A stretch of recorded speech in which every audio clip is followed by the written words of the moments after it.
Om Swastiastu, Assalamualaikum warahmatullahi wabarakatuh. Salam sejahtera bagi kita semua, namo buddhaya, salam kebajikan.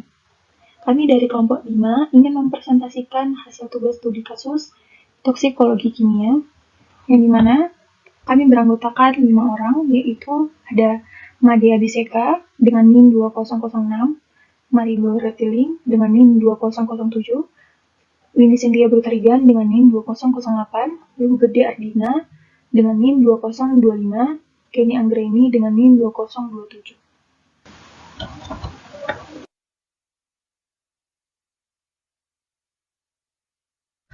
Obesitas atau kegemukan. Obesitas merupakan masalah yang sering dihadapi oleh sebagian besar orang Indonesia karena mengkonsumsi nasi sebagai makanan pokok, di mana nasi mengandung karbohidrat dan menghasilkan kalori lebih besar dibandingkan dengan makanan yang mengandung karbohidrat lainnya. Ada beberapa cara untuk mengatasi obesitas, yaitu dengan mengurangi jumlah makanan yang masuk dalam tubuh, melakukan aktivitas fisik, dan menggunakan produk-produk pelangsing. Obat-obat sintetik yang digunakan sebagai anti-obesitas memiliki sifat dan cara kerja yang berbeda. Obat sintetik yang berkhasiat sebagai anti-obesitas adalah obat golongan anoreksansia, seperti sibutramin, amfetamin, fenfluramin, lisfenfluramin, rimonabad, hodia, hidroksisitrat, hefedrin, kafein, dan tirosin. Obat-obat sintetik tersebut memiliki mekanisme kerja yang berbeda-beda, baik dalam menekan nafsu makan, menghambat penyerapan lemak, dan meningkatkan pengeluaran energi. Namun, obat pelangsing selain mampu menurunkan berat badan, tetapi juga memiliki efek samping yang berbahaya jika dikonsumsi secara berlebihan dan tanpa pengawasan dokter. Efek sampingnya berupa gangguan ginjal, dehidrasi, diuretik, ataupun diare. Seperti yang dialami oleh seorang wanita yang berprofesi sebagai guru di Thailand, yang ditemukan tewas sehari setelah mengkonsumsi obat pelangsing. Wanita tersebut diduga mengalami gagal jantung setelah mengkonsumsi pil pelangsing tersebut gagal jantung. Selain itu, 2 pil pelangsing dari 3 bungkus pil pelangsing yang ditemukan yang di ruangannya. Saat dilakukan pemeriksaan, dokter menemukan bekas busa di mulutnya. Lebih lanjut, tim medis memperkirakan wanita tersebut sudah meninggal 6-8 jam sebelumnya. Dengan adanya kasus tersebut, obesitas menjadi topik yang sangat menarik untuk diteliti. Diet merupakan salah satu cara yang cukup efektif dan efisien untuk mencapai berat badan ideal. Diet dilakukan dengan cara mengurangi porsi makan maupun frekuensi makan. Karena ingin mendapatkan hasil yang instan, obat pelangsing seringkali menjadi pilihan yang tepat untuk membantu jalannya proses penurunan berat badan. Setiap mengkonsumsi obat tentu akan menimbulkan efek samping pada tubuh. Efek samping dari mengkonsumsi obat pelangsing dalam jangka panjang yang mengandung bahan kimia berbahaya sangatlah banyak. Salah satunya adalah risiko kanker dan serangan jantung, dan pada jangka pendek seperti diare, pendarahan pada dubur, serta mudah gugup dan cemas. Selain efek jangka panjang dan pendek, obat pelangsing yang mengandung bahan kimia berbahaya dapat merusak organ ginjal dan hati. Karena kedua organ tersebut bekerja untuk mencerna kandungan bahan kimia di dalam obat pelangsing. Sibutramine hidroklorida merupakan turunan dari prekursor amfetamin, beta-fenetilamin, dan blok presinaptif terminal saraf reptek norepinefrin, serotonin, dan dopamin. Obat ini hanya dapat diperoleh dan digunakan berdasarkan resep dokter untuk pengobatan kegemukan atau obesitas. Sibutramine bekerja dengan cara mempengaruhi otak, yaitu memperbanyak produksi serotonin sehingga seseorang akan merasa cepat kenyang. Obat ini bekerja di ujung serabut syaraf sehingga dapat menyebabkan efek tekanan darah tinggi, gelisah, sulit buang air, dan sakit kepala. Sibutramine hidroklorida merupakan salah satu obat anti-obesitas yang berfungsi sebagai anoreksian, di mana anoreksian ini merupakan zat yang menekan nafsu makan dan digunakan untuk menunjang diet pada penanganan obesitas. Sibutramine hidroklorida adalah bubuk putih dan kristal dengan berat molekul sebesar 334,3 gram mol. 334,3 gram per mol, dan titik leleh sebesar 191-192 derajat Celcius dan titik didih sebesar 348-119 derajat Celcius dengan tekanan 760 mm merkuri hidrar girum serta larut dalam metanol dan air. Rumus empiris dari sibutramin hidroklorida yaitu C17H26CIN HClH2O. Sibutramin hidroklorida dapat dianalisis menggunakan spektrofotometri UV karena memiliki ciri gugus kromofor yaitu berupa benzen klorida sehingga dapat dibaca absorbansinya pada kisaran panjang gelombang 200 sampai 400 nanometer.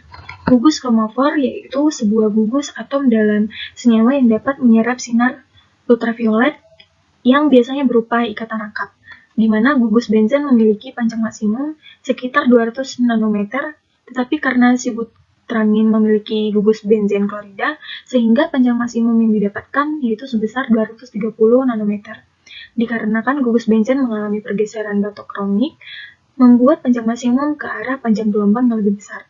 Pergeseran maksimum tidak melebihi dari 3% panjang gelombang dalam literatur. Hal tersebut dapat terjadi karena baku pembanding yang digunakan bukan baku pembanding murni, melainkan tablet yang memiliki zat eksipien yang dapat mempengaruhi zat aktif. Mekanisme dari sibutramin hidroklorida adalah menghambat rektek noradrenalin dan serotonin oleh sel saraf setelah kedua neurotransmitter ini menyampaikan pesan di antara sel saraf yang ada di otak. Dihambatnya reptek membuat kedua neurotransmitter ini bebas menjelajah di otak. Saat itulah keduanya menghasilkan perasaan penuh atau kenyang pada pasien sehingga mengurangi keinginan untuk makan. Mekanisme kerja yaitu dengan menghambat reptek, yaitu obat untuk mengatasi tekanan darah rendah atau hipotensi akut. Dan serotonin merupakan hormon yang bertugas untuk membawa pesan antar sel dalam obat. Sedangkan dopamin yang bekerja dengan cara meningkatkan kekuatan pemompa jantung dan aliran darah menuju ginjal oleh sel saraf setelah kedua neurotransmitter ini menyampaikan pesan di antara sel saraf yang ada di otak. Seperti yang sudah dijelaskan tadi, kami di sini akan menjelaskan sedikit mengenai neurotransmitter. Neurotransmitter sendiri merupakan senyawa kimia dalam tubuh yang berfungsi untuk membawa dan mengirimkan pesan antar neuron atau dari neuron ke berbagai jaringan tubuh seperti otot kelenjar. Nah, neurotransmitter ini berfungsi untuk meneruskan pesan dari sel saraf ke sel target melalui sinapsis seperti adrenalin, glutamat, dan asetilkolin. Reseptor neurotransmitter terikat pada bagian membran pasca sinapsis yang berfungsi sebagai penerima transmisi rangsangan atau reseptor. Nah, ketika neurotransmitter tidak ada, maka impuls tidak bisa sampai ke sel saraf berikutnya, apalagi sampai ke otak. Akibatnya tidak terjadi respon apapun. Efek dopamin itu sendiri sangat bergantung pada dosis yang diberikan. Jika diberikan dalam dosis yang rendah, dopamin akan bekerja melebarkan pembuluh darah. Dan jika diberikan dalam dosis sedangkan, dopamin akan bekerja memperbaiki kontraksi otot jantung sehingga dapat meningkatkan kerja jantung. Kemudian, di sini kami menjelaskan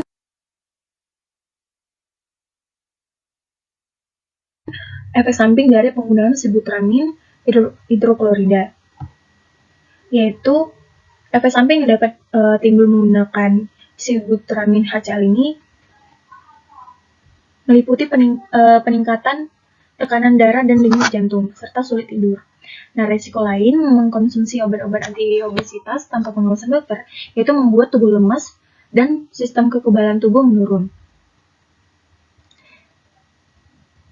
Sibutramin hidroklorida merupakan obat yang digunakan juga dalam terapi tambahan pada program penurunan berat badan. Nah, efek samping yang kemungkinan muncul yaitu peningkatan denyut jantung, palpitasi atau jantung berdebar, peningkatan tekanan darah, sakit kepala, kegelisahan, kehilangan nafsu makan, konstipasi, mulut kering, gangguan alat perasa, vasodilasi, insomnia, dan pusing.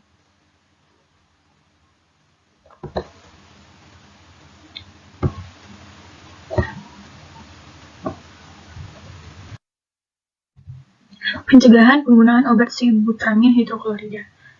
Yang pertama, kita bisa melakukan aktivitas olahraga. Dengan berolahraga, energi yang kita keluarkan akan meningkat. Nah, otot tubuh pun akan menjadi kencang dan secara psikologis, orang yang pintar berolahraga biasanya juga lebih fit dan lebih percaya diri. Yang kedua, perubahan tingkah laku. Nah, perubahan tingkah laku ini yang dimaksud adalah menanamkan motivasi dan disiplin diri dalam usaha penurunan berat badan. Termasuk juga membiasakan diri merencanakan makan yang benar dan berolahraga sesuai yang dianjurkan, serta dapat menghindari makanan berlemak sebagai pelampiasan stres. Yang ketiga, kita bisa dapat pengobatan. Disarankan untuk berkonsultasi dengan dokter untuk mendapatkan pengobatan yang memungkinkan penurunan berat badan yang lebih efektif dan menjaga penurunan berat badan. Ada 2 mekanisme kerja obat penurunan berat badan, yaitu golongan penekan nafsu makan yang bekerja di susun saraf pusat dan menghambat penyerapan lemak yang bekerja secara lokal di usus. Kesimpulan, sibutramine hidroklorida merupakan turunan dari prekursor amfetamin, beta-phenethiamine, dan blok presinaptik terminal saraf efek norepinefrin, serotonin, dan dopamin. Sibutramine hidroklorida adalah bubuk putih dan kristal dengan berat molekul 334,3 gram per mol dan memiliki titik leleh 191 sampai 192 derajat Celcius dan titik didih sebesar 348 119 derajat Celcius dengan tekanan 760 mm merkuri hidrargyrum dan larut dalam metanol dan air. Sibutramine hidrokarbon merupakan golongan obat besar yang digunakan dalam pengobatan obesitas. Dengan rumus empiris dari sibutramine ini, yaitu C17H26 CinHCl H2O. Dengan sifat kimianya yaitu sibutramine hidroklorida dapat dianalisis menggunakan spektrofotometri UV. Karena memiliki ciri gugus kromofor yaitu berupa benzen klorida sehingga dapat dibaca absorbansinya pada kisaran panjang gelombang 200 hingga 400 nanometer. Mekanisme dari sibutramine hidroklorida ini adalah menghambat reuptake noradrenalin dan serotonin oleh sel saraf setelah kedua neurotransmitter ini menyampaikan pesan di antara sel saraf yang ada di otak. Berikut daftar pustaka yang kami dapatkan sebagai edukasi untuk memenuhi tugas studi kasus toksikologi kimia. Sekian dari kelompok 5. Terima kasih.